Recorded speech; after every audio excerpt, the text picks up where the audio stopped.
Thank you. Could you remain standing as I invite the Honorable Patrick Faber, an excellent Anglican steward, to deliver us our prayer. Hey, what's up? Feel free to ask.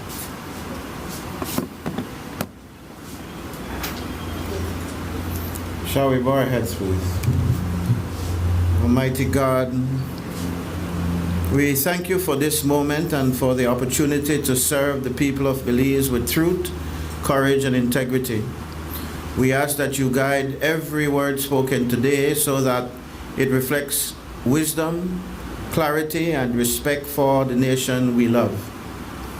Give strength to the United Democratic Party, to our leader, Honorable Tracy Panton, and to every member who stands for democracy, accountability, and the rule of law.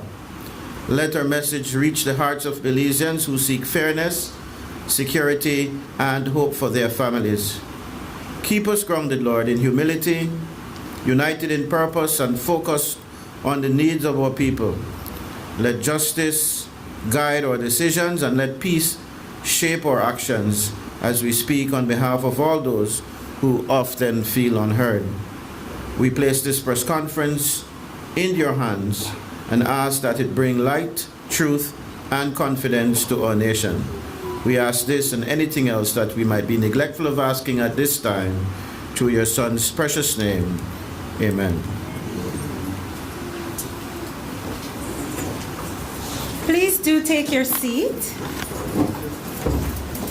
I have the distinct pleasure this morning of being your mistress of ceremonies, and I would like to ask everyone to be mindful of their cell phones, so if you could kindly put them on silent or vibrate. I would like to acknowledge the head table with us this morning, the Honorable Tracy Tega Panton, Leader of the Opposition and Party Leader of this esteemed United Democratic Party. Next to her, we have the Honorable Patrick Faber, Leader of Opposition Business in the Senate.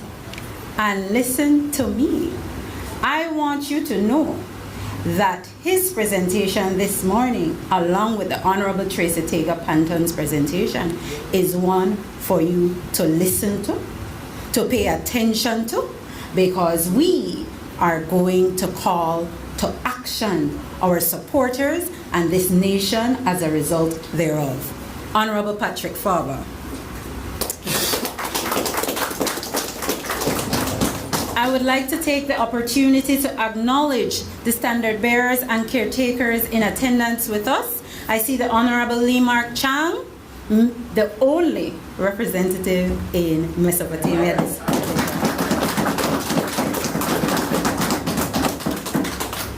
The incomparable Honorable Godwin Haylock, and I will tell you, as an area representative, and you go to him and you ask him for help, on the spot he makes a decision. Yes, I can help you, and on the spot he executes. Honorable Godwin Haylock.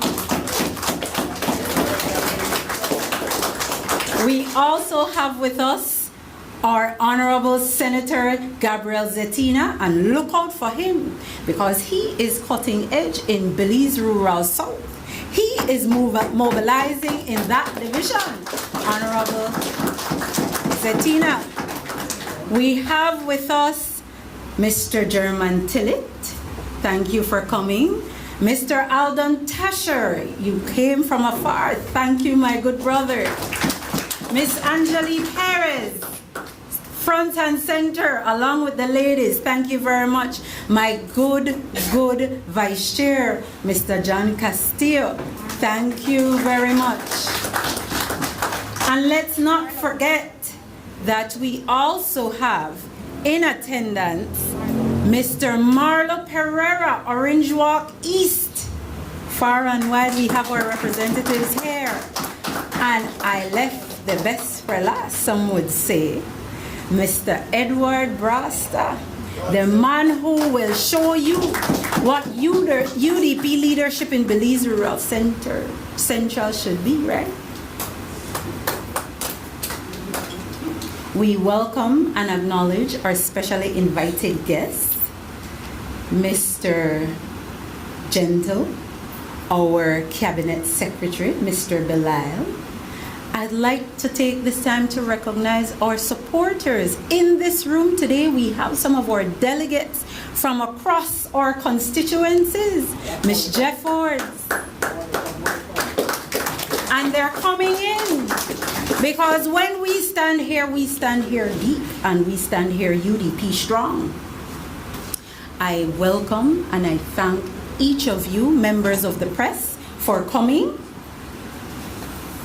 And I would like to also recognize that we have all the streaming platforms picking us up today, because this press conference must reach viewers far and wide. Today is a very important press briefing. It is important because as we see it and in real time, there are pressing matters that this nation cannot be silent on. Now, there are very many, but today we zero in on a few. And the topics we will cover today are the BTL Smart acquisition, the geopolitics in the region and the voice Belize can have, the IOM biodata metric agreement, and of course you will hear from me on the UDP party developments. I now call on the Honorable Tracy Tega-Panton to lead us on the BTL Smart acquisition, and rest assured, ladies and gentlemen, the cable companies who suddenly extricated themselves still leaves much to be desired.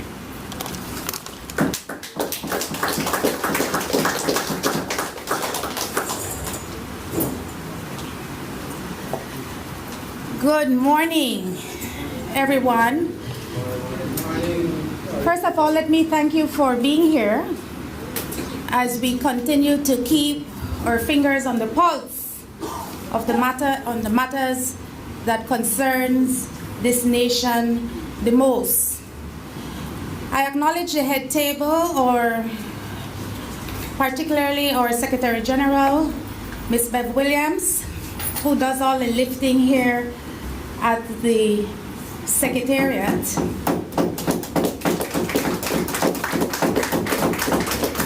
Colleagues, supporters, media partners, and most importantly, our listening public.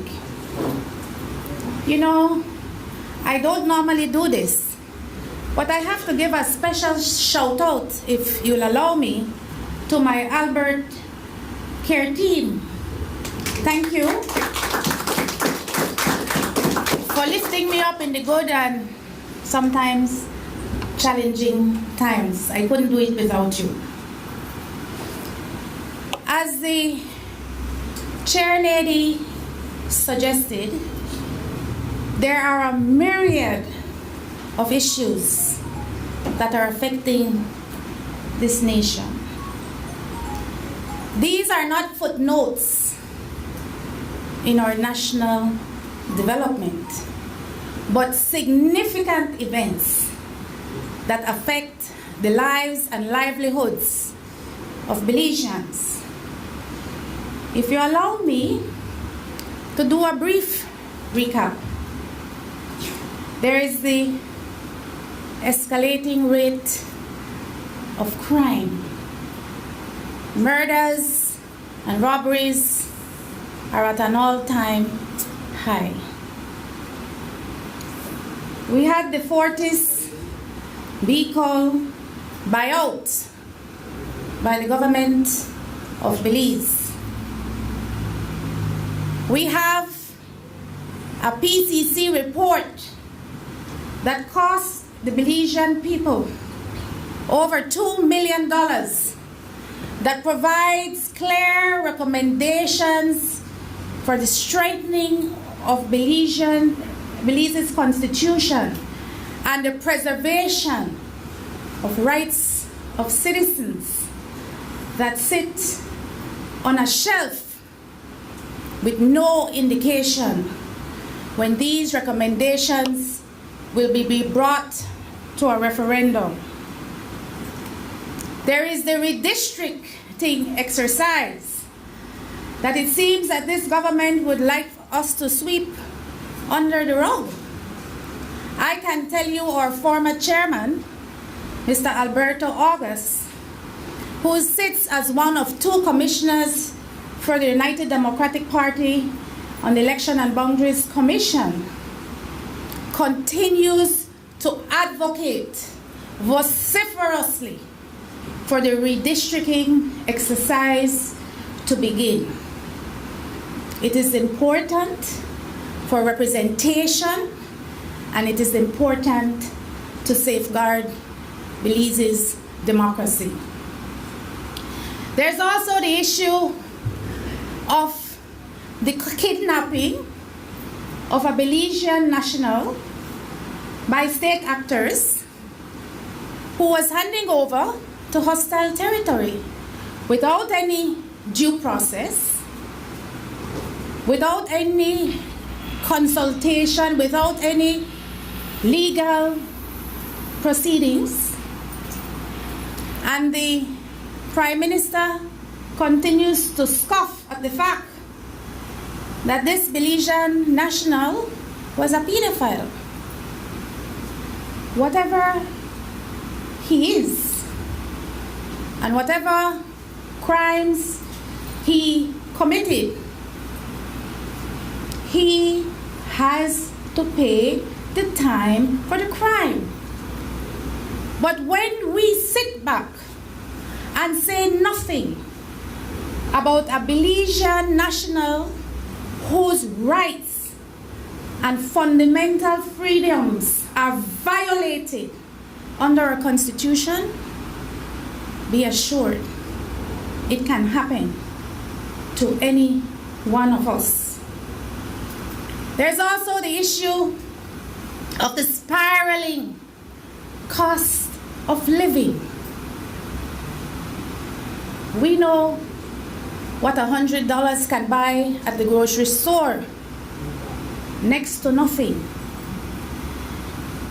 We, the Belizean people, will have to deal with increased electricity rates and increased water rates, increased property taxes, increased garbage collection fees, increased trade licensing fees, fuel pump prices that have no way to go but up,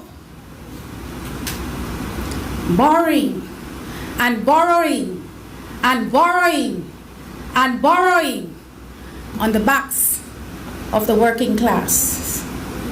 Ladies and gentlemen, as I said before, these are not footnotes in our national development agenda.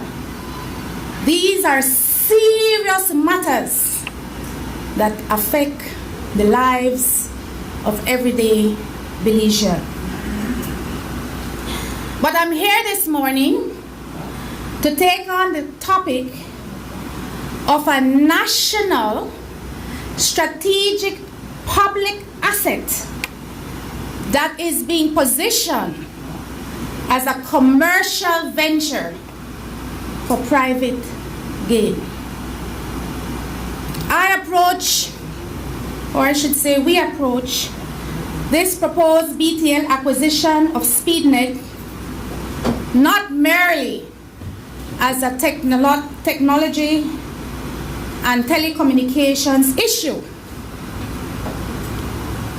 The very future viability and competitiveness of telecommunications of Belize, for that fact.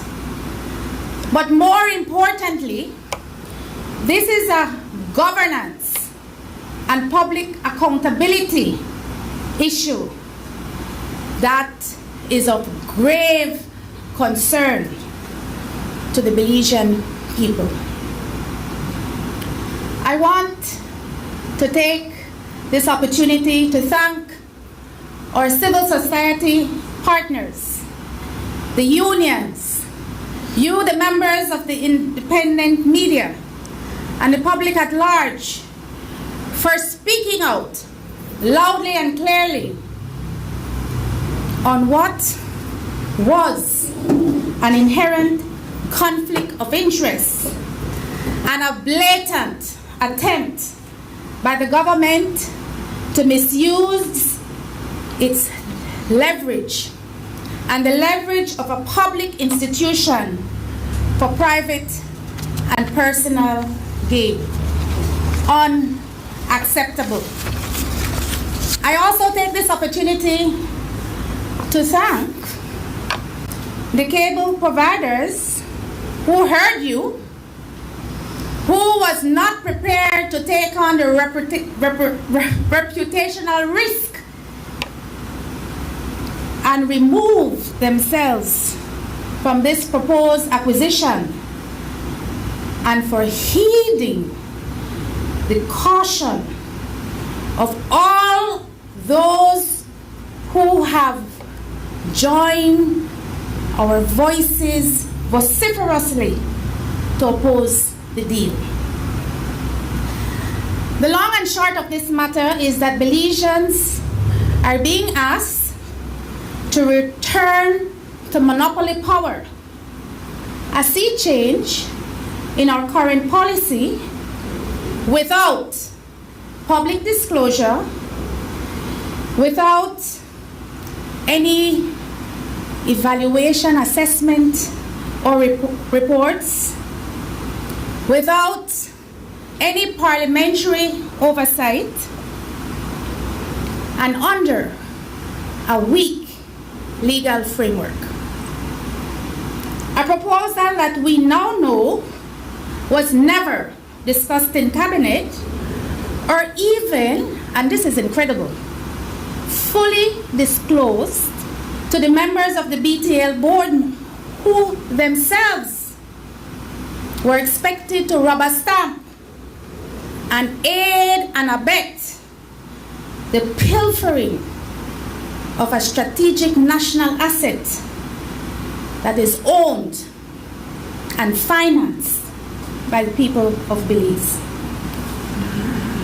I listened in awe by the aloof and arrogance of the chairman of the BTL board in his press briefing just prior to the FOIL board meeting.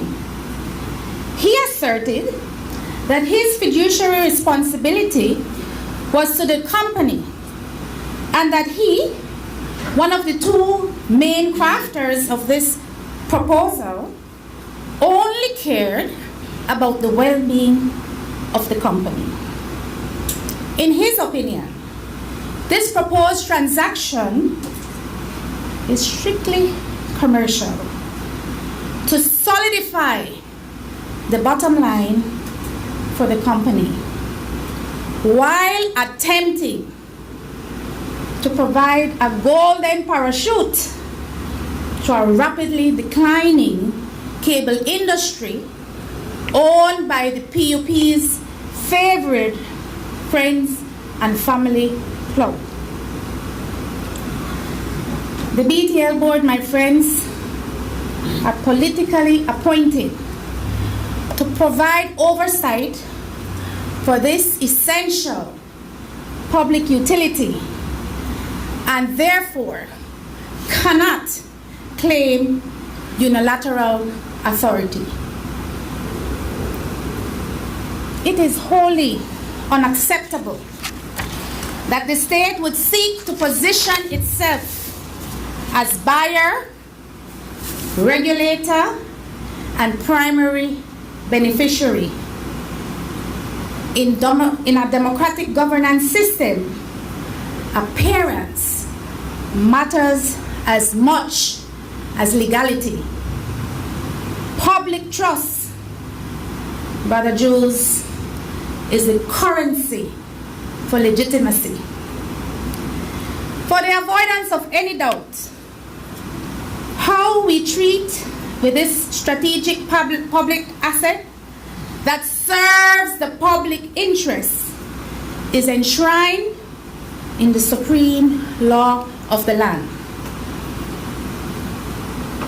our Constitution, via the 8th Amendment Bill of 2021, sections 143 to 145. BTL, according to the Constitution, is defined as a public institution that is therefore subject to public scrutiny and oversight. Additionally, the Public Utilities Act, Chapter 223 of the Laws of Belize, provides a regulatory framework for public utilities that have existed as monopolies, and we know who those are: BL, WASA, and BTL. And they have existed as monopolies for very practical reasons. But in the PUC Act, there are also clear regulatory guidelines that prohibits anti-competitive tactics, a move that the government attempted when it sought to include the cable providers. Any consolidation in telecommunications cannot be separated from history. For decades, Belizeans have endured a private monopoly control over this very vital service that was marked with predatory pricing, suppression of competition, and practices that limited access and imposed unnecessary costs on households and businesses. We have spent years on costly legal battles and reforms to unwind the damage, restore competition, and rebuild the public trust. Some will argue, and the current administration, when it was in opposition, vociferously argued that we spent way too much. We understand why, as Belizeans, we are instinctively skeptical of any arrangement veiled and veiled in secrecy that moves us back to consolidation with limited transparency, poor consultation or none at all, or proper disclosure. This proposed transaction raises unavoidable public concerns. Who protects the consumers? How will consolidation lead to job losses, rationalization, or reduce bargaining power? Will public or quasi-public funds be used directly or indirectly? And who enforces commitments once the competition is eliminated? In closing, here are the UDP's non-negotiable demands. Public disclosure on the independent assessment and evaluations that have been complied to justify this deal must be made public. There must be full transparency on financing sources and public exposure.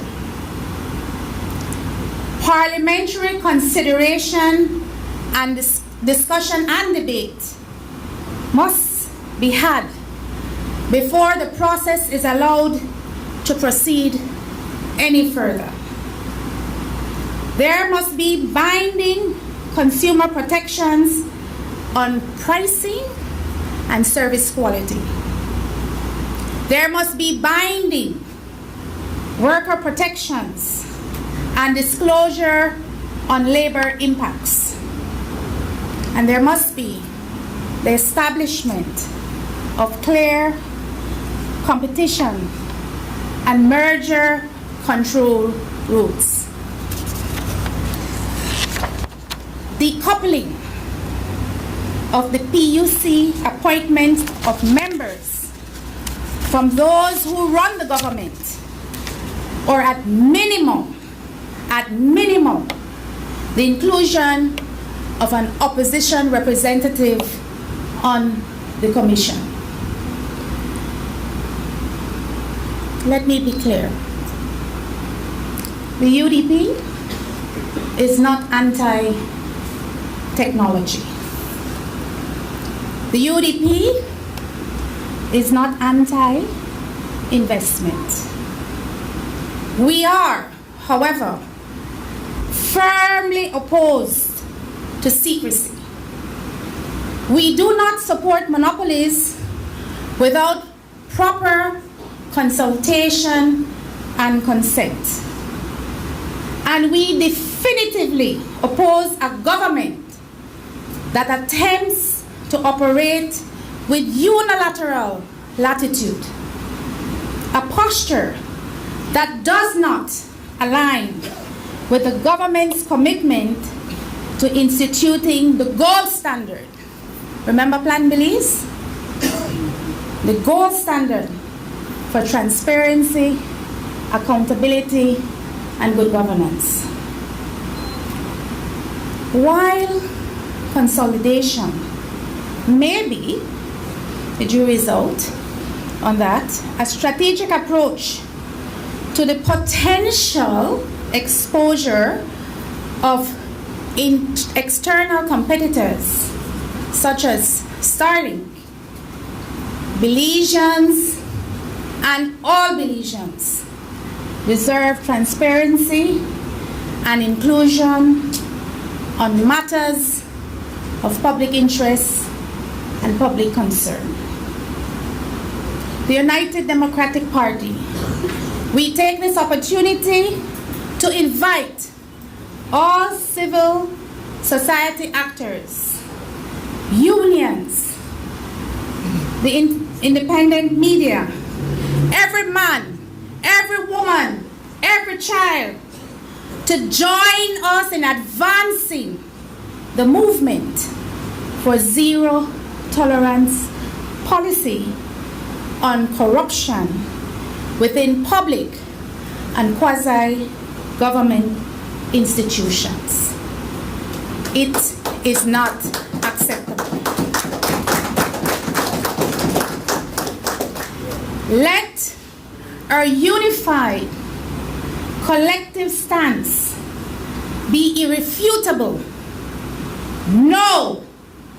I said no, Mr. Prime Minister. You and your executive and your appointed cronies will not be allowed to keep your hands in the cookie jar.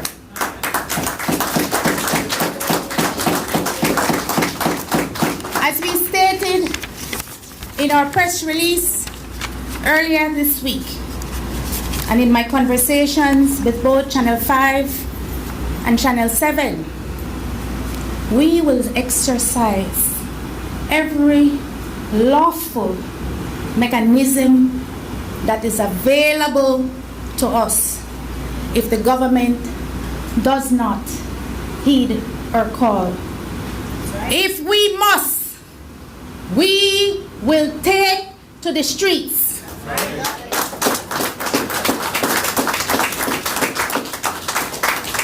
Enough is enough, and it is time for this Briceño administration to go. I thank you.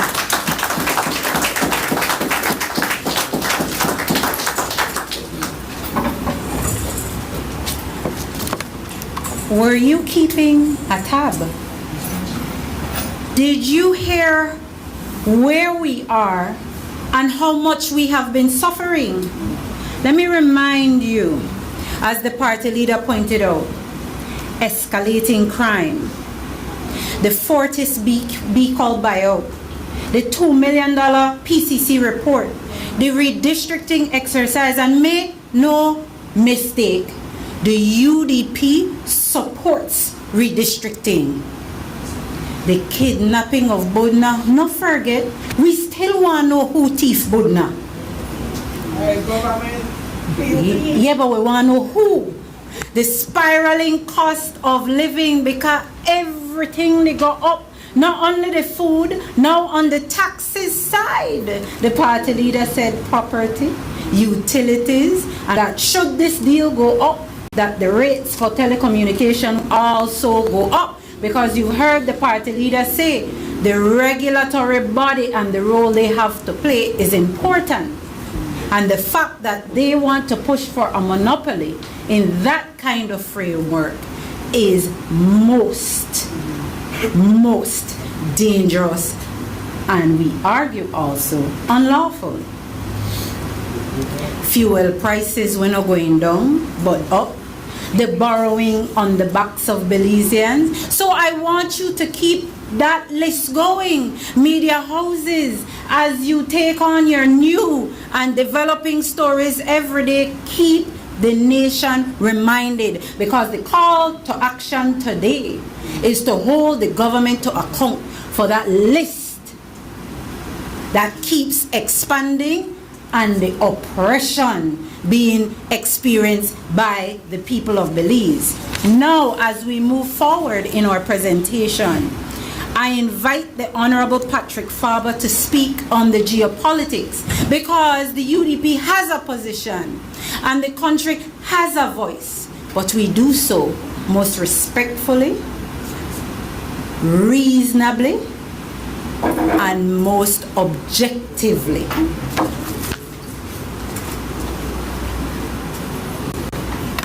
Thank you very much, Madam Chair. I beg the indulgence of the party chair and party leader, Secretary General, who is sitting at the head table, to allow me to correct what I believe was a terrible injustice done to an individual on Saturday. And I'll get to it in a minute, but let me tell you that 34 years ago, I'm the Secretary General of our great United Democratic Party. If you were around that time, you will know that I am speaking of the Honorable Henry Goulburn Gordon, former senator who passed away recently and was buried from Bethany Baptist Church on Saturday afternoon in what was deemed or dubbed as an official funeral. Well, for those who don't know, an official funeral has certain protocols that need to be followed. You get depending on the level of service you've given, but certainly the National Assembly is considered very high rank in terms of the order of things, and so Senator Gordon by all means should have gotten the full honors, and he did get the 21 gun salute of the BDF. He did get the presence of the Governor General. He did get the presence of the leader of the opposition or party leader, and he did get the presence of the President of the Senate, the chamber of our National Assembly, his House of the National Assembly that he served in for 4 years, but he did not get the presence and the honor of the Prime Minister of Belize, and I say today that that is a great shame to Mr. Gordon's public life and contributions to our country. When it was time to lay the wreath, you know they have 4 wreaths, one for the Governor General, one for the Prime Minister, one for the Leader of the Opposition, and one for the representative from the House in our bicameral legislature that individual served on. The wreath for the Prime Minister lay on the tripod and remained on the tripod even after the funeral shame, shame, shame. And you know what the sad thing is? I don't know why they played politics with that. Because in all honesty, Henry Gordon was a man of the people. He was a UDP, yes, but he never played politics. In fact, Senator Gordon became a senator in this country not by any appointment of the United Democratic Party when we were in government or out. He became a representative, a senator representing the churches of our country. And so to deeply politicize that was disrespectful to him.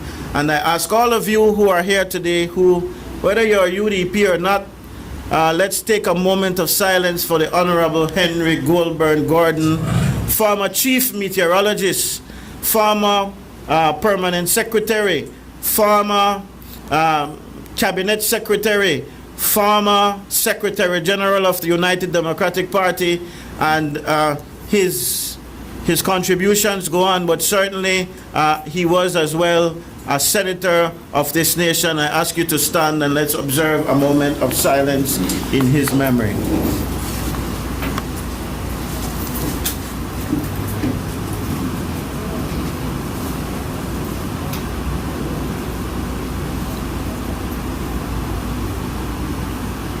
May his soul and the soul of all the faithfully departed rest in peace and rise in glory. Thank you, ladies and gentlemen.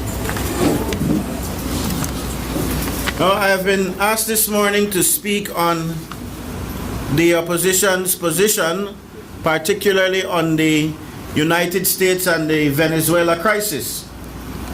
And I want to say from the onset that the UDP has a clear and a principled position on this unfolding crisis in Venezuela and the role that the United States has played. Belize stands at a moment where we do not need to be ambiguous. We need to be certain. We need to be clear because our sovereignty and our credibility and our regional stability relies on it. On January 5th, the government of Belize, the PUP government of Belize, made a statement on this matter. And the honest to goodness truth is that that statement reads like a generic press release, one that they just felt obliged to put out something, but that it does not communicate, did not then and does not now communicate any serious foreign policy position. If you read the statement, it doesn't even name the United States as the actor that carried out military operations in Venezuela. And even though the statement admits that the Venezuelan president was removed by force, the omission of the name of the country that carried it out, the actor, was not there. And this omission, my friends, matters because international law does not allow regime change by foreign military action. The release of the PUP hides behind CARICOM instead of leading. Belize aligns with a regional statement but refuses to say what Belize itself believes about the legality or the legitimacy of what occurred. The release of the government spoke of dialogue, but dialogue after a government was already overthrown by force. That, my friend, turns dialogue into empty language instead of a real policy position. The statement of the government claimed respect for the UN Charter, but it avoided the central question of Article 2 of the UN Charter, which prohibits the use of force against the political independence of any state. The statement never addresses whether this principle was violated. The statement of the government avoids a clear defense of sovereignty. Belize, as you all know, has its own territorial dispute. And when we speak with weak language on sovereignty matters abroad, it weakens Belize's standing here at home. The statement also, my friends, reflects political cowering. Belize now operates under the safe third country arrangement with the United States. Belize has sought renewal of the Millennium Challenge Compact, $250 million US. Belize also shares now biometric and biodata through the IOM systems linked to the United States and regional security agencies. These arrangements create pressure. The statement reads like a government afraid to offend Washington rather than one that is confident in its principles. The statement offered no plan. There was no call for any kind of emergency gathering of the CARICOM, no call for the OAS or the UN engagement, which we've seen has happened, but it didn't come by way of a call from Belize, and no proposal for mediation or the escalation of the situation. Now, in contrast, the United Democratic Party has a different view. We believe that what happened in Venezuela was not a routine internal political event. A sitting president was removed following foreign military operations, and just before anybody jumps up and say we are defending, I know my friend the Honorable Godwin Haylock was very, very forceful in saying we need to point out that the undemocratic elections that brought Mr. Maduro to this current term is not supported by our democratic principles in the United Democratic Party. And so don't get us wrong. That is their internal issue. And our position is there should not have been any foreign military operations to remove that sitting president. The UDP rejects any attempt to normalize or to justify regime change through military intervention, regardless of who carried it out. Our position is that Belize must stand on the international law. We are relying on that very same international law to solve the problem that we are having with Guatemala. If we now flout it, if we now don't demand the highest regard for such international law, then we must be careful of what will come to our doors. The UN Charter exists to protect small states as much as it exists to protect large ones. If powerful countries can remove governments they dislike, then no small nation can feel secure, especially us here in Belize. Belize's own territorial vulnerability makes the principles even more important, as I've said. My friends, Belize must stand with CARICOM, not behind CARICOM. Get the impression that the foreign minister, he just say, oh, well, CARICOM, they deal with it, you know, we agree with what CARICOM, they say, whatever they said, kind of position. The Caribbean has a strong tradition of non-intervention and the peaceful resolution of disputes. CARICOM gives small states collective strength. Belize should push for a regional process focused on diplomacy, de-escalation, and stability. And we must call out those nations who are a part of CARICOM and who have neglected the very principles that bring us together as Caribbean brothers and sisters under the umbrella of CARICOM. We saw where, in my opinion, and in the opinion of many, the actions of Trinidad threatened the strength of CARICOM. We must talk about these things. We must not just be silent. And as a party, we encourage all our sister nations to recommit to recommit to the principles that unify us under CARICOM and have us stand together firm and strong as a region. We believe as well that Belize must reject dependency-driven diplomacy.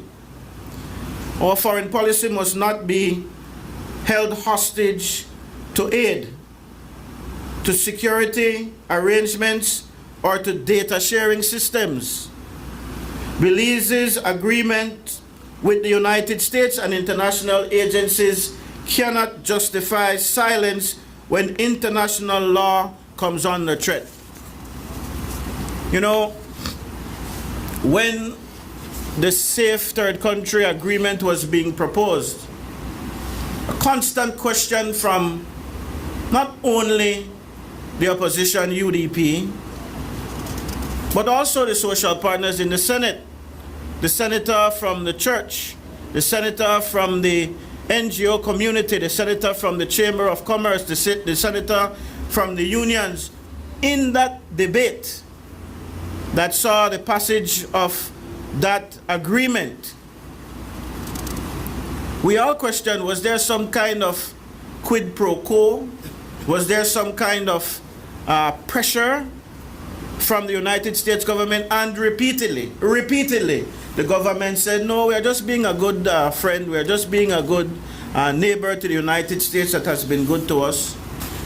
But now we're seeing, not only in Belize, we're seeing all over the CARICOM region, all over the Western Hemisphere, where these Safe Third agreements almost hoisted on the people of those respective countries. How can you tell me that in those countries where the US has said to them, you know, have visa restrictions,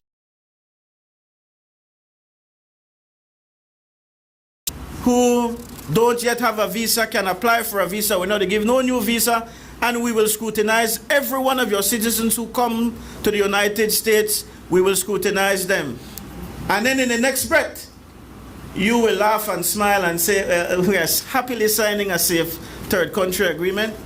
Doesn't wash. Doesn't wash. So for me and for the UDP, there seems to be some pressure in there, and that is not how we should be governing our sovereign nations. If we feel it is the right thing to do, then do it. If it is the law, the international law that guides us to do it, then do it. If it is going to be for the benefit of our Belizean citizens by and large, then do it. And I go back to your point, Honorable Godwin Hiller, that there has been instability in Venezuela.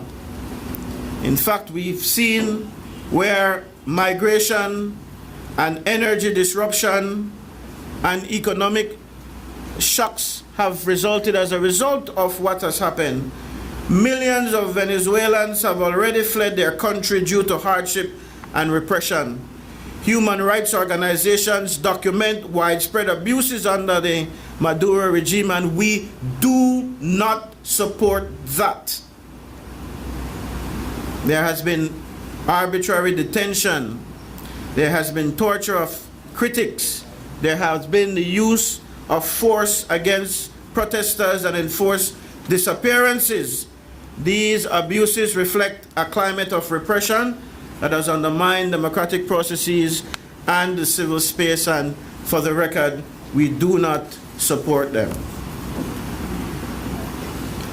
Belize must call, and the UDP calls on the government to demand real solutions, further and deeper engagement with CARICOM. They must demand that CARICOM be more engaged. I get the impression that folks feel that CARICOM is not doing all that it can do and what it ought to do.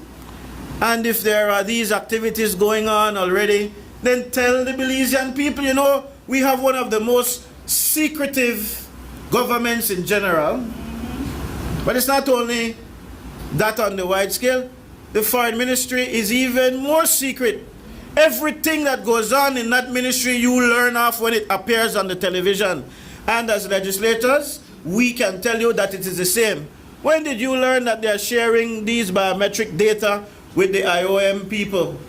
When we saw Karim Musa appear on the television, documents already signing. When did you learn of the Safe Third Country Agreement being signed?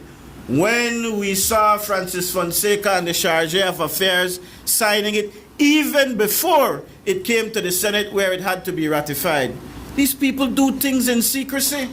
And so even if we are wrong in speculating, maybe our speculations are wrong and are not to the level that we have to now conclude they must be.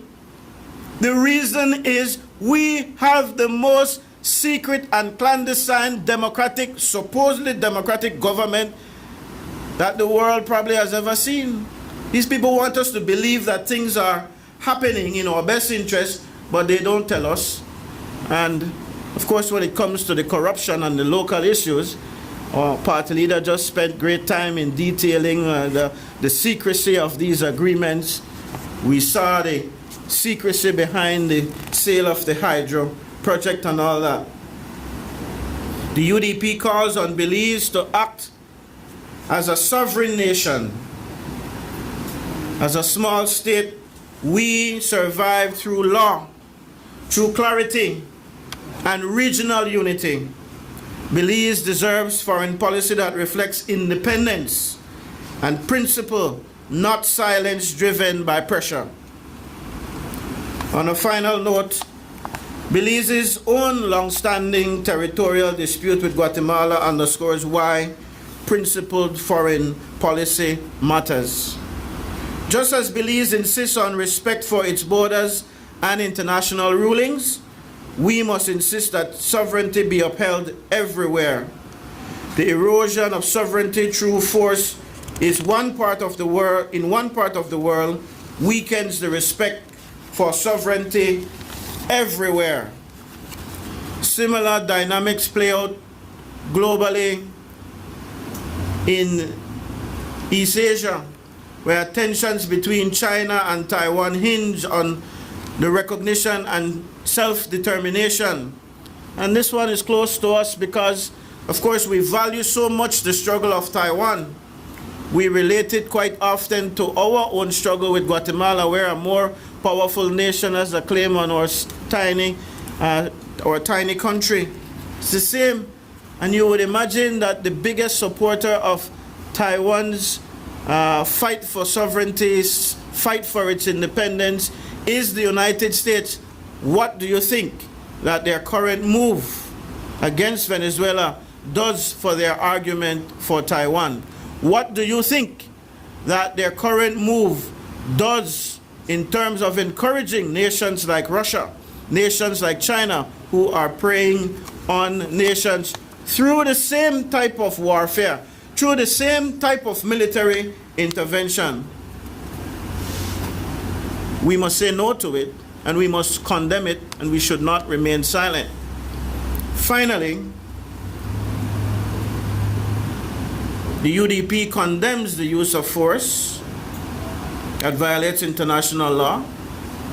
And so we must also say, in support of our CARICOM sister countries of Guyana and Trinidad, that we absolutely, and we've gone on the record for this, I believe, both the UDP and PUP administrations, to condemn any, well, I know they have their hands filled now, so I don't think they'll be making any moves, condemn the situation between Venezuela and Guyana over the Essequibo, and Venezuela and potentially Trinidad as well. Territorial disputes must be settled, in our opinion, through law and negotiation, not through threats and coercion. Belize's foreign policy must be rooted in principle, must be rooted in the respect for human rights, and it must be rooted in the rule of law. It must not be rooted in short-term expediency or pressure from powerful states. Thank you, ladies and gentlemen.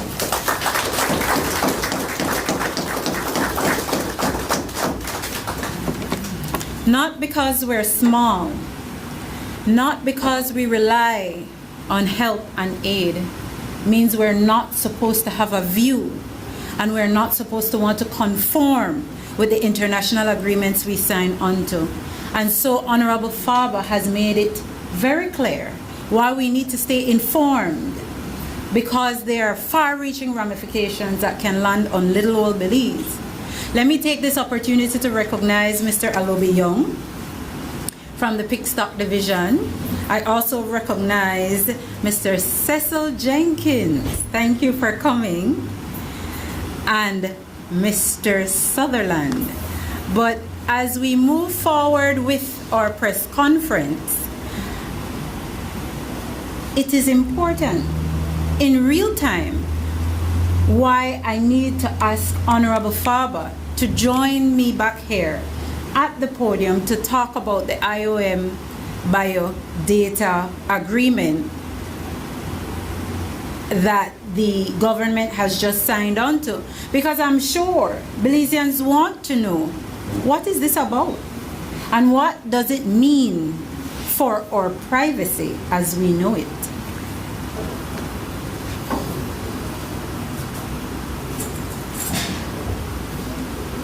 All right, Madam Chair, I prefaced those comments in my remarks just now.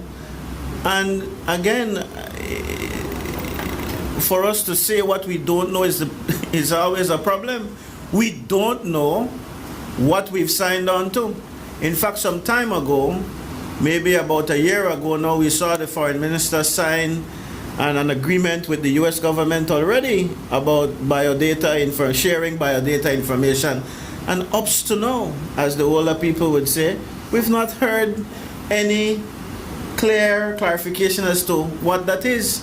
We saw yesterday, I think it was yesterday, that the Minister with responsibility for immigration, the Honorable Karim Musa, again signed an agreement for the sharing of biometrics and biodata.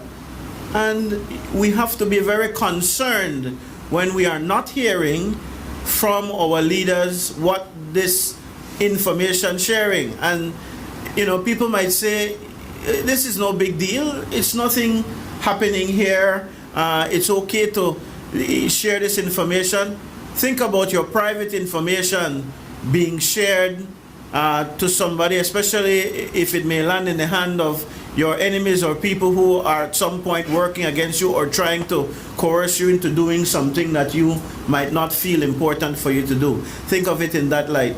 But we call on the government, again, we take this opportunity to be open and to be transparent and to not do things just because some others are asking us to do it. Do it because you believe it is in the best interest of the people of our nation. And so I will leave it there for now. Thank you.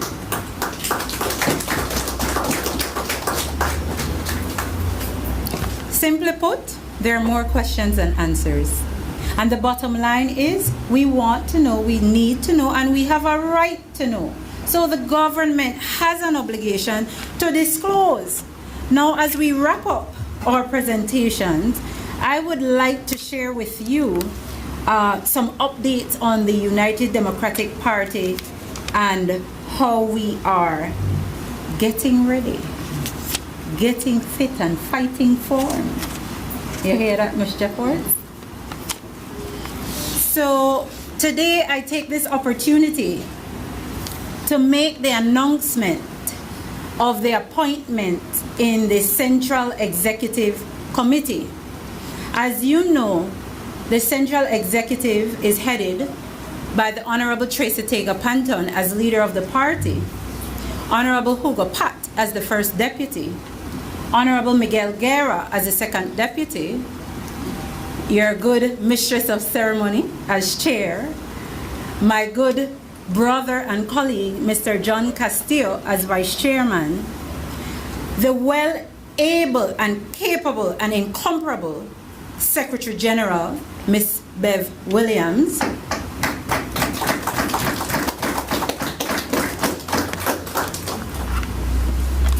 and if you would oblige me, as I call your name, if you're in the room, could you kindly stand? Our Treasurer, Mr. Kerry Belal,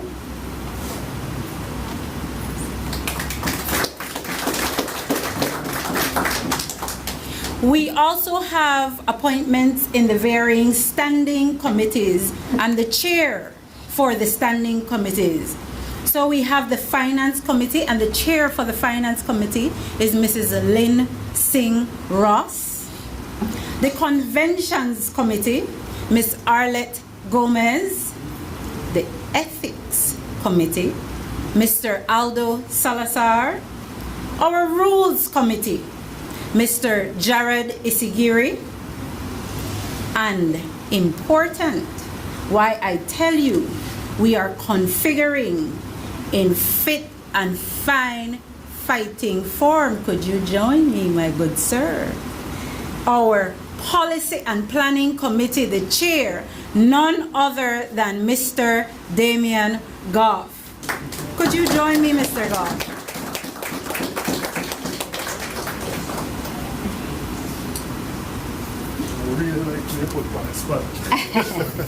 What is important is that the Honorable Panton has said that this leadership is leadership by inclusion and consultation. And the appointments you're hearing today have gone through that exact exercise, consultation and inclusion. And so, if you have any questions, but where and who, know that who is here and who is being announced are person fit, fine, ready to fight.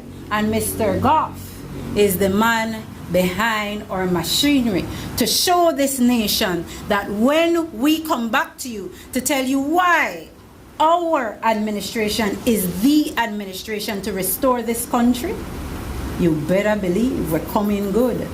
Mr. Goff, the chair of the Policy and Planning Committee. Now we have the Organization for Women in the United Democratic Party, and the director of the National Organization for Women is none other than Miss Anne Marie Williams. Another announcement, I'd like to pause to pay a special attention. You see, because for long, youths have been treated as if though they have no space to take up, as if though they have no voice to listen to, as if though they do not belong in the political discourse, as if though what they think, feel, or have to say makes no difference in the politics of our country. With the appointment of our Director of Youth, the United Democratic Party sends the message, no more. And we will show through our leadership how the youth population will be active, engaged, and part, because no longer will there be any rocky transition. The transition will be seamless. The training is happening. And so for the Director of Youth, Mr. Sutherland, could you stand up and join me here?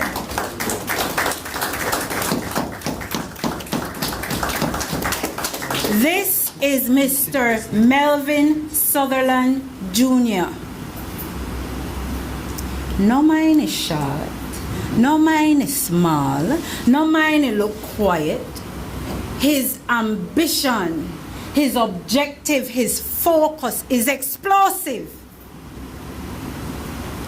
And with the training that we have embarked upon to pass on to him and the youth organization within the party, I can tell you, we are happy already that those who will come behind us in this organization, through the stewardship of Mr. Sutherland, man, we're in here for term after term after term.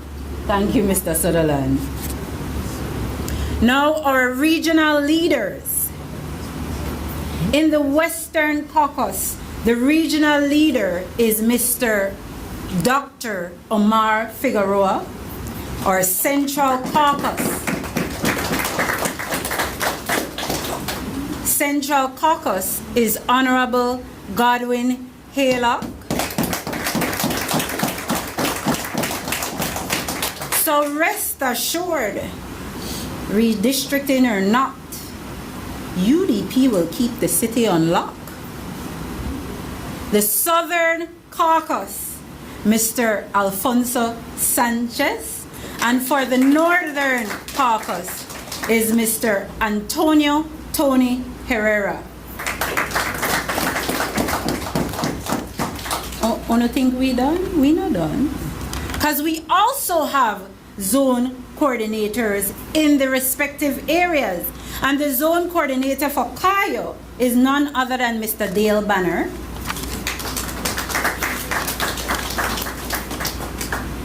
And I take this opportunity to encourage him. Step up.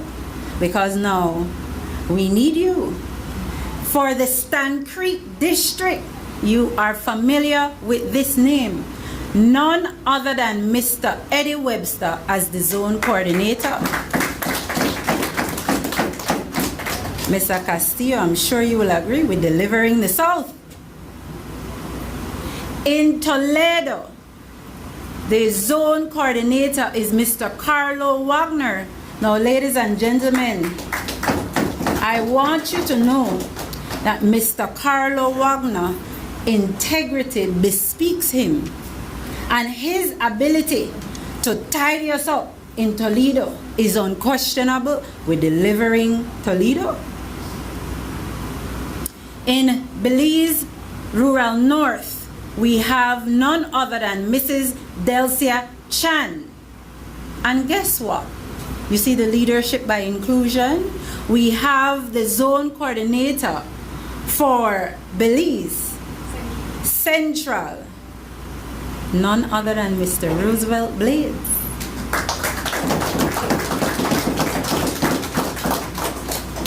For Orange Walk is Mr. Raul Rosado. For Corozal is Mr. Jose Justa Reyes. And what you're waiting to hear, the person who will work with the executive to ensure that when we hit the ground campaigning, we are doing so most effectively. And that comes none other than the unquestionable experience of Miss Juliet Thimbrell. She will be the national campaign manager. Now, past leaders of good standing, the Right Honorable Dean Oliver Barrow,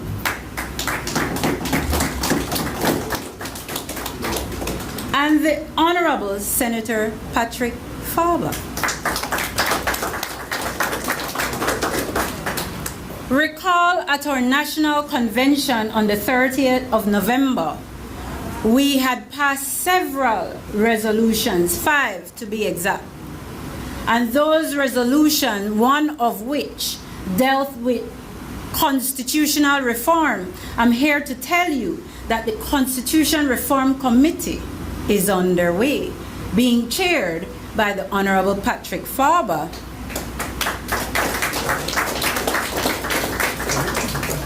And we're sure to be happy to work together as his vice chair, my good self, your mistress of ceremonies.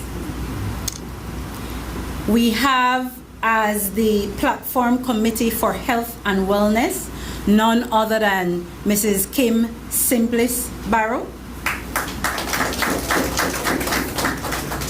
For tourism, Mrs. Karen Bevans.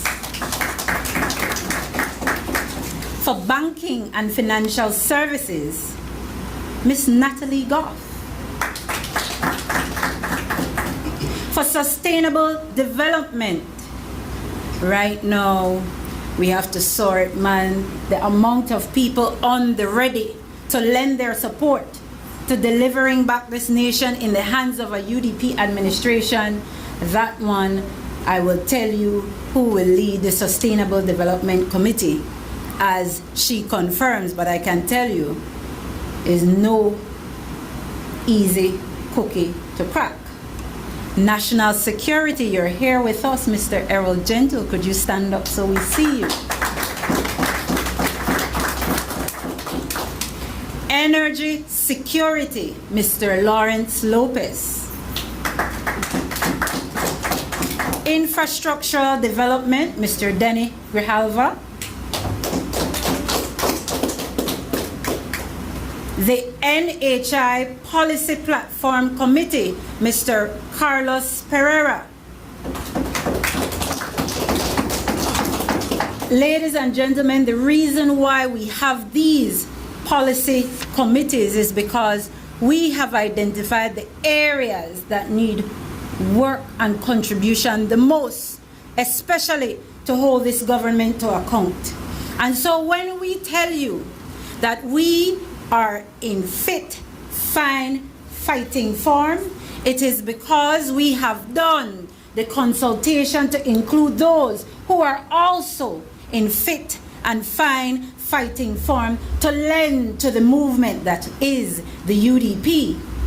And let me tell you something about our policy of the UDP. You've heard the party leader say we are now adopting a zero tolerance to corruption, and this is not talk. This is not fancy language. This is having a zero tolerance to corruption from the ground up. So ladies and gentlemen, it means the culture we have of one wali something for put dali X. Yeah, we have to address it, because whether you believe it or not, that is a part of corruption. And let me tell you, we've had meetings with the business community and some financiers, and I'm happy to tell you that that whistleblower act that the UDP supports, we have heard from our counterparts who are willing to work with us. And when I tell you the proposal of having a 6-figure reward for whistleblowers, for those in the public service who have information of the corruption in this government, that is what we mean by saying zero tolerance. You know, just a talk it. We have put things into action to show it. You see these nepotism in government appointments, yes? That is also a part of our policy that we will address, so look forward to it. You see this rampant disregard for requests made under the Freedom of Information Act? Because let's be real, we have to make it known far and wide, not within our country, to the regional and international partners, that when Belize stand up and we say, oh, we comply, we have anti-money laundering legislation, we have oversight mechanisms, we have all these great things that make a government work. We are here to say,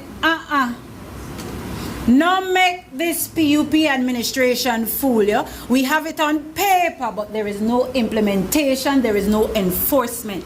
And this UDP, government in waiting, is here to tell you that being in fine, fit fighting form is addressing those things in real time.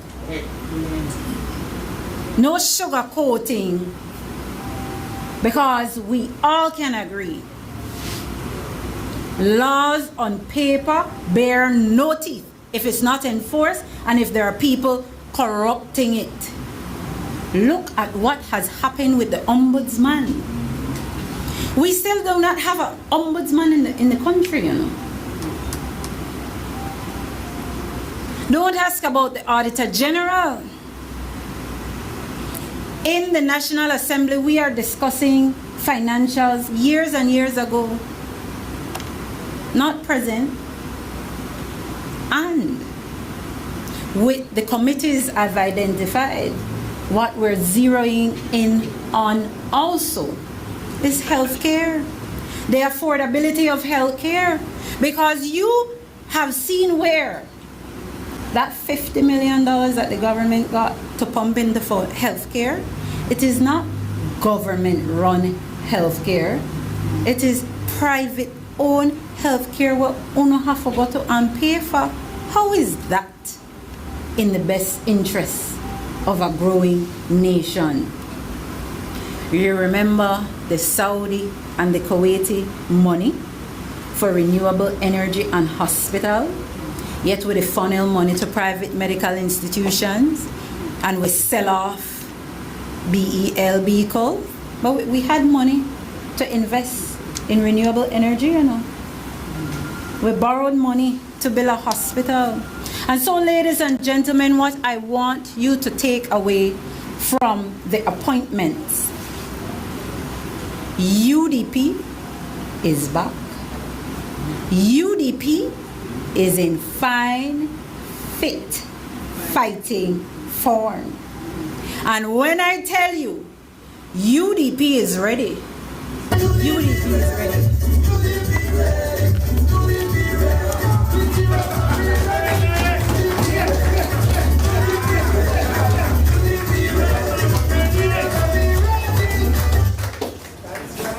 That concludes our press conference for today. I open the floor for questions, and I know it is often led by Mr. Jules Vasquez, and I also know that it is often, mostly, that Mr. Jules Vasquez fits in his more than 2 and 3 questions, and we welcome it.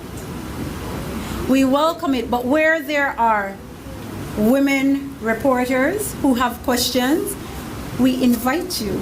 Please ask your questions first. Mr. Jules Vasquez is a gentleman. He will wait on you.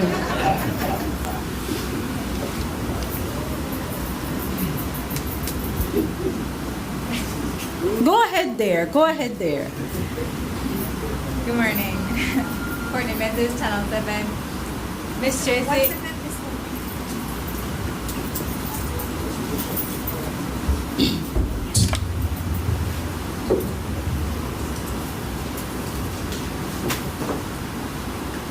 Good morning, Courtney Mendes, Channel 7. Miss Tracy, I have to note, and I think we all noted it, that I don't think that we heard an outright condemnation of the possibility or the proposed monopoly on a whole. I noticed that you laid out, regulated, like if these things, we want to see these things before any deals take place, but not really an condemnation of even the idea of a monopoly.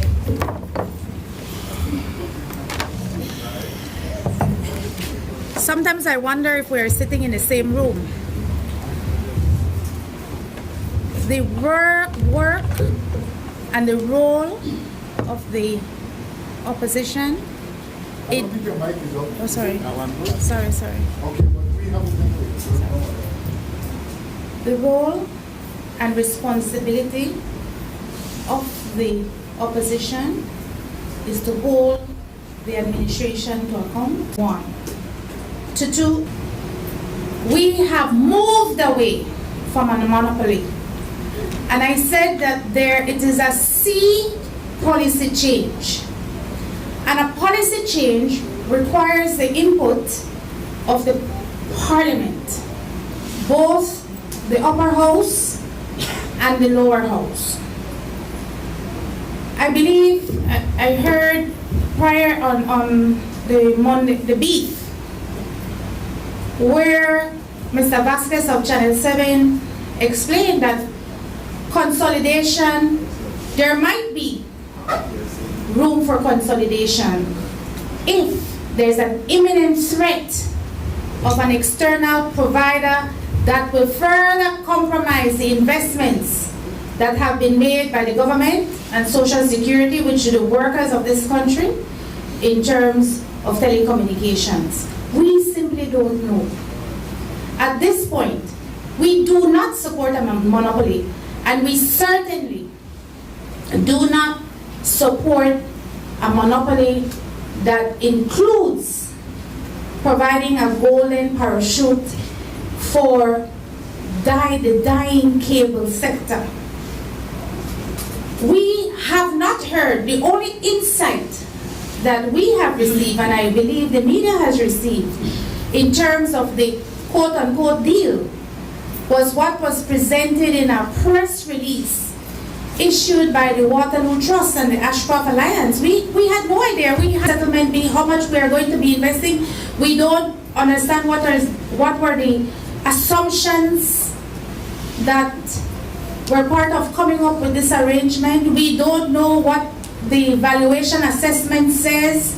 We have no information that informs the decision making.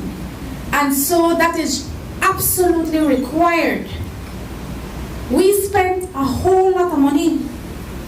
If I recall, 550 million. The people cannot bear any additional costs. But we have to be responsible in how we address matters of public interest and of public importance, and how we address the public's interests. And so we are demanding, non-negotiable, that you provide us with the information so we can then speak with absolute clarity. We do not support a monopoly at this time. I hope that is clear enough. By when are you hoping that they provide any of this information? Also, in your first briefing, you had called for the resignation of Mr. Lizarraga. None of these things have happened, or we don't know. I think it's unlikely. So what is the trigger point then that you guys take more action? I can tell you, Courtney, that if I said today, we're going to hit the streets, we're going to hit the streets, people are exhausted.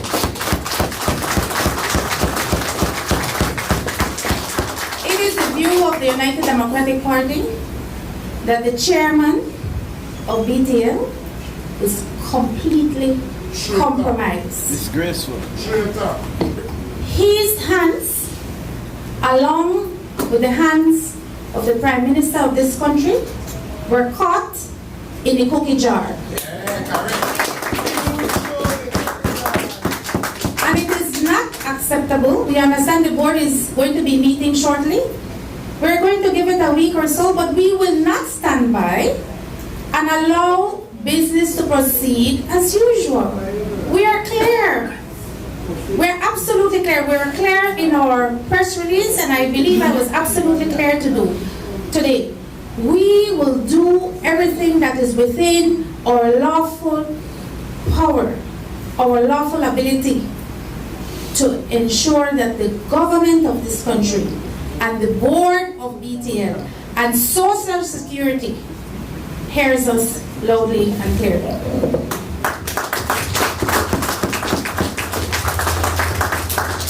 Hi, good morning. Paul Lopez, News 5.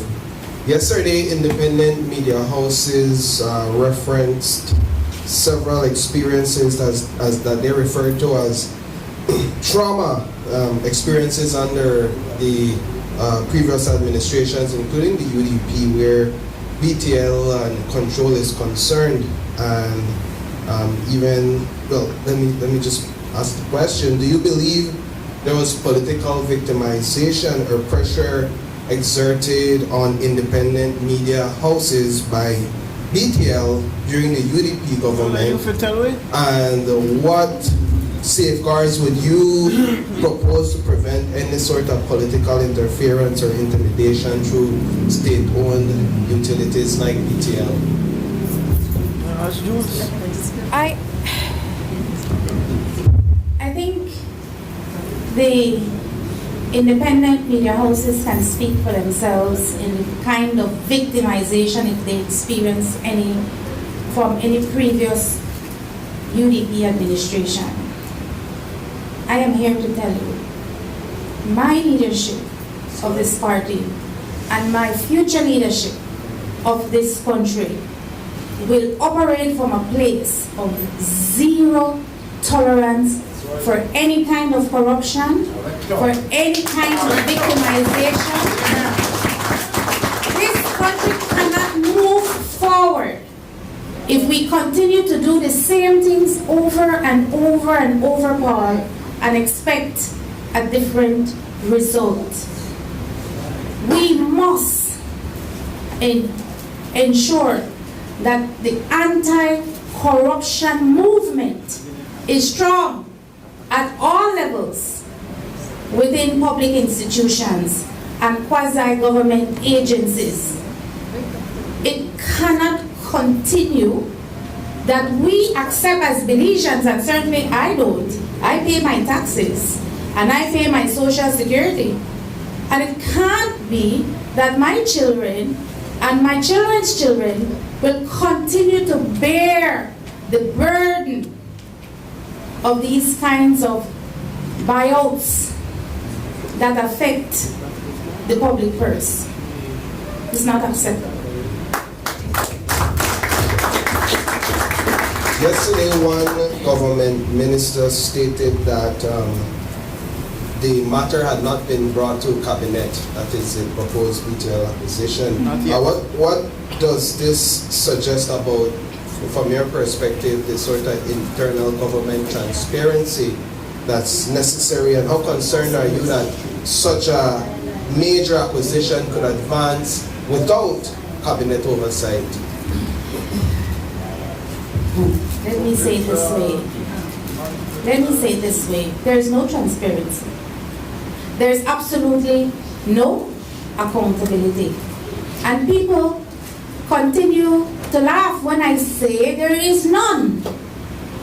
When a prime minister cannot seek the input of his executive,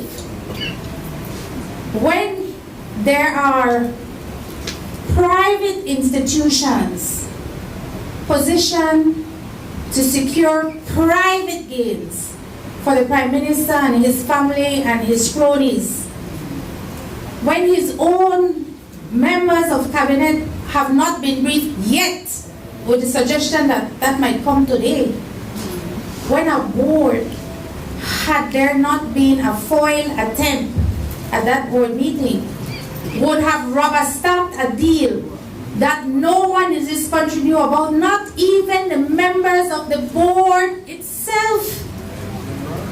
Ms. Cancino resigned on a principled position. And she should be acknowledged. Yeah, UDP, that's why you got principles. She should be acknowledged, because that could not have been easy. And there were other members of the board who were not prepared to go that far, but who did not attend the meeting. Simply removed themselves because they had been given nothing to examine. No valuation report to review, no future projections, to assess or analyze. They were expected, I want you to hear me, they were expected to make a decision based on a PowerPoint presentation that would have adversely affected this country, its telecommunications, and the people. And that is why I say the chairman who led the charge is compromised and should resign without being asked. Finally, two-part question. Do you believe that this deal should be hinged on national public consultation? And what is your concerns for employees in any of the two companies, if there's any? Absolutely. Absolutely. This is a public institution. 82% of the shares of BTL is owned by the public. 49% of the shares is managed by government, and 33% of the shares by Social Security. It is a public institution that has a strategic function in this country. Telecommunications and technology affects all facets of life: education, health, transportation, national security, households, businesses, commerce. So for sure, it requires public consultation, and it also requires parliamentary oversight. I said in my list of non-negotiable demands that there has to be protection for consumers, and there must be protection enshrined to look at the workers, because if and when such a consolidation will move forward, and at this point, I believe the deal is off the table.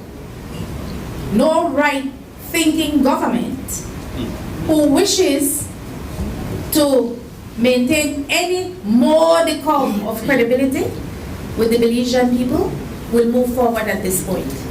They have betrayed the trust, absolutely betrayed the trust of the Belizean people.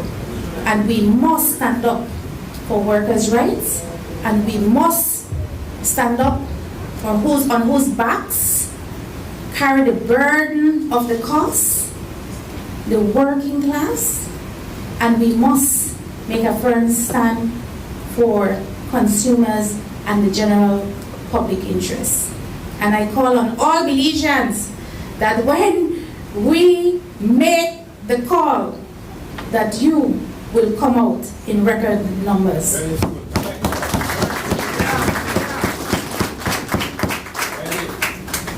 Good morning, Ms. Party Leader.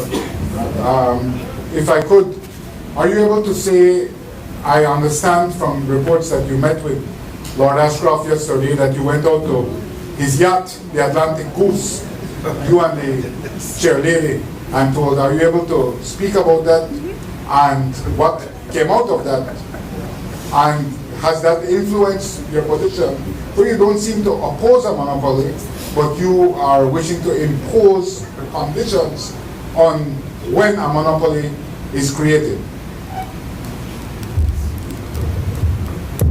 Let me answer your first question first. Indeed, I met with Mr. Ashcroft On his yacht?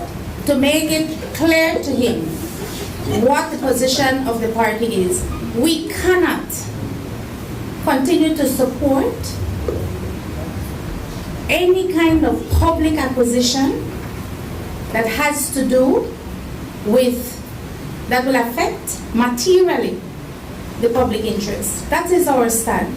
We cannot support a monopoly. The future, and you want me to say there'll be absolutely no monopoly. Well, there should be absolutely no monopoly in electricity. There should be absolutely no monopoly in water. It's the stance we're going to take in democratic countries with a population size that we have. There's room for monopolies because we have a small market to serve. That is why there's only one electricity provider, and that is why there's only one provider for water services.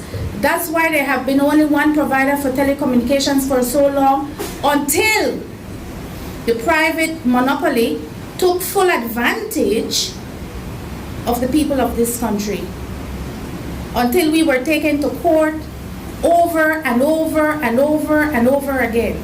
And the government, as you know, it was the UDP administration who sought to nationalize BTL in the public's interest.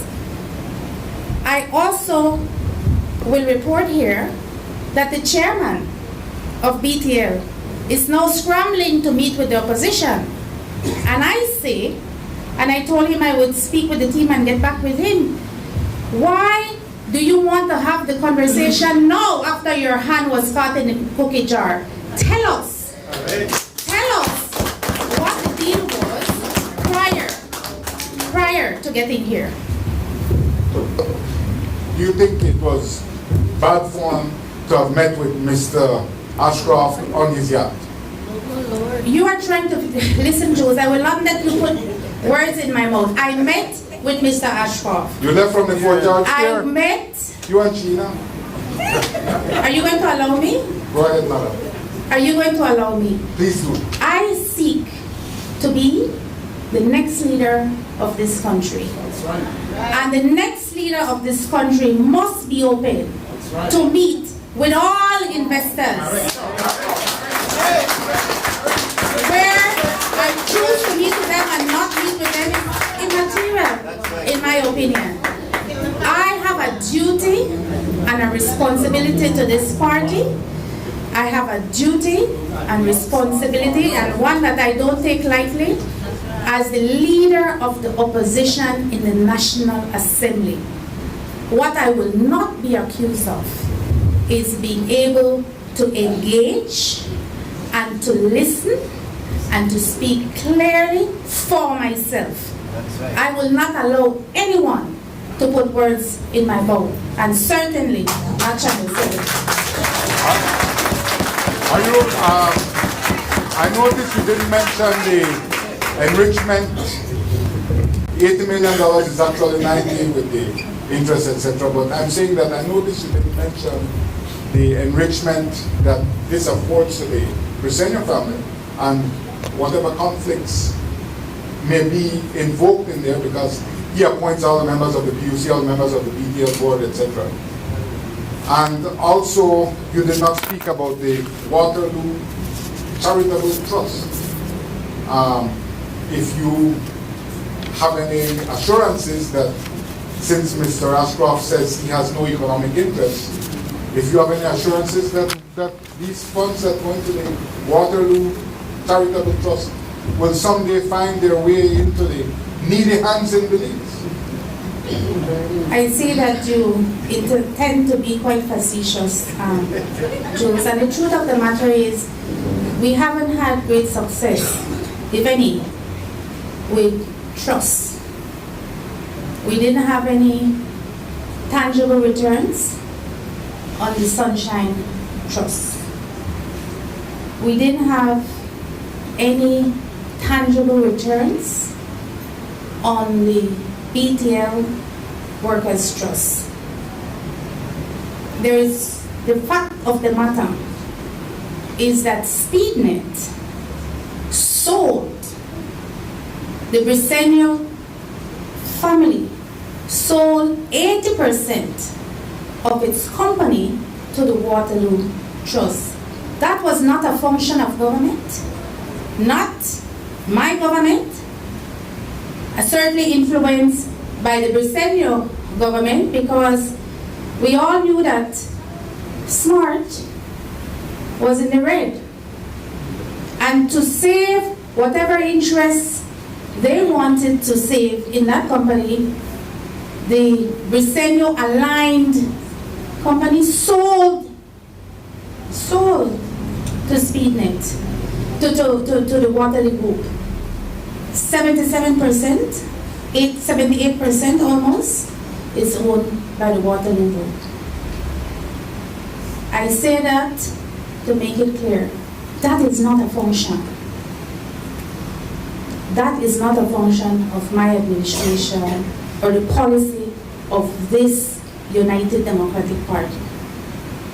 When SMART was selling to the Waterloo Alliance, that was a commercial transaction.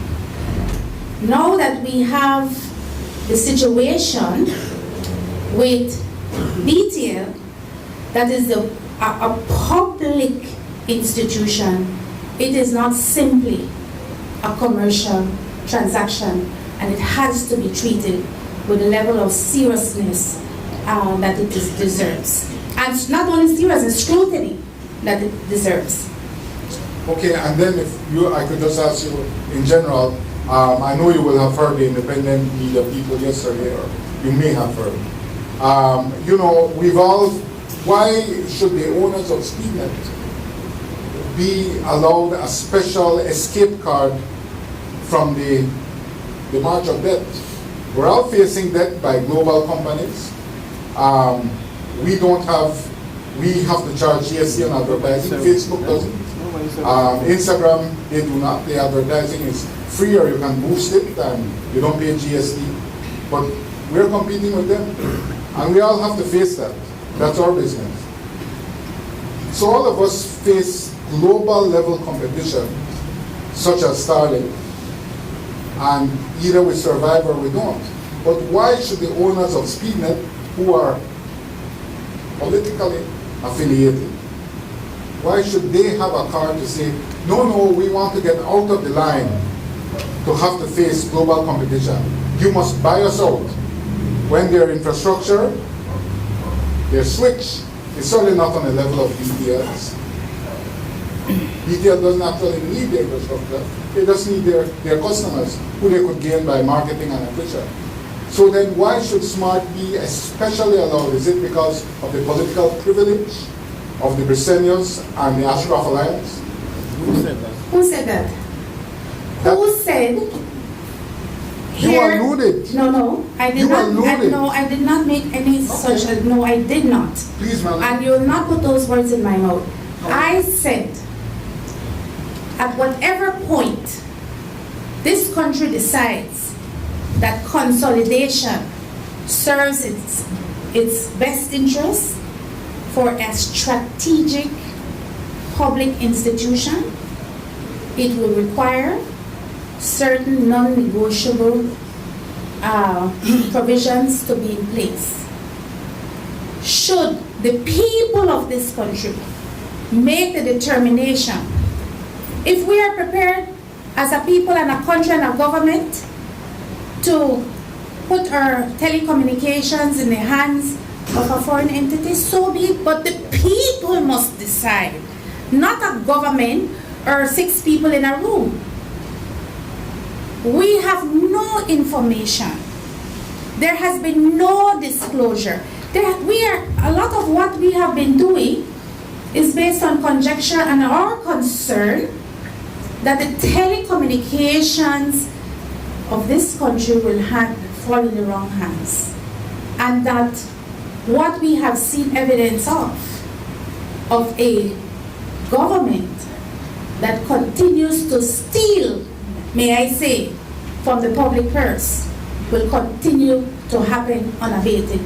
It will and cannot be. There must be public consultation. There must be public disclosure. There must be parliamentary oversight. We must be the masters of our own fate, we the Belizean people. And you cannot make decisions that exclude the involvement of the Belizean people and the various civil society partners that are involved, the chamber, unprecedented. But we understand what is at risk, and we have to be able to have a voice and a meaningful say in the decisions that affect the public interest of this country. You know, if I could just please, I'm trying to maybe we're not understanding each other.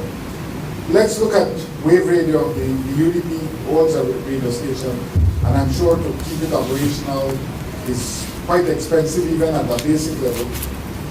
So this radio station, our radio stations, are being swallowed up by Spotify. People have their Spotify and they listen to them. But these radio stations don't get a card to say, no, we don't have to deal with Spotify. I'm going to buy you out for 80 million or for whatever inflated price. You're right. Let me make it simple for you. Yes. Since you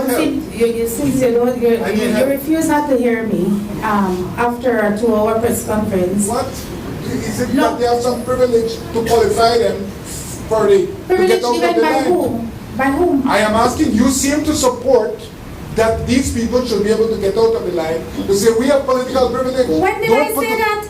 That is- When I have not even insinuated that, Jules. But you And I have- take no you have particular, put no, down I take conditions- particular conditions objection for to that. monopolies. You have said a monopoly Mr. can exist Vasquez. under such conditions. Mr. Forgive me, Vasquez. I relent. Thank you. I give up Would the you right to permit Godwin. the party I've never to touched speak? Go ahead. No, may I respond? We have said that we do not support this deal. I don't know in which language you want me to tell you. That is what we say. We don't even have information available to us to say yes or no. We do not support a monopoly. We have paid a high price. My God, my children's children will be paying for the nationalization of a very important and strategic institution in this country. We cannot allow that under any terms for the avoidance of any doubt for that to happen. Thank you, madam. Thanks for your patience.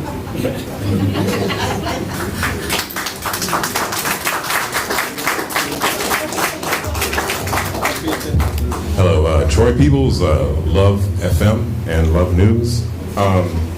Do you think, as the UDP, take a stance at the government as a regular competitor, is acting as a regular competitor and a beneficiary at the same time, which is, what is the stance of the UDP? Will they take a strong stance on pushing the law or the fair trade law that we do have in effect here in Belize? And I read them. Not only, Because as of right now, they're acting like they're both parties at the same time and trying to stand out of it like they're not involved in it. But they're violating the Fair Trade Act. I said in my presentation this morning that the current administration is regulator, beneficiary, negotiator. That is unacceptable. I also said that we will seek to promote the highest standards against corruption in this country. Not only fair trade arrangements, but we should have a law that encourages competition. Competition allows for innovation, for creativity. It allows for the consumers to be able to receive the best services possible at the best prices possible. So there is an absolute place for laws that govern how competition is, any anti-competitive tactics are addressed. It's in the PUC law. The problem with the PUC is that the same government who appoints the board of BTL also appoints their cronies to the PUC, and so we must insist that there is proper representation of the opposition on all statutory boards and on all public boards in this country to ensure the checks and balances are in place.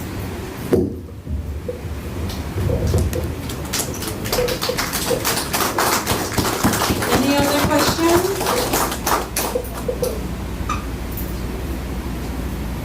With that, ladies and gentlemen, thank you for coming out.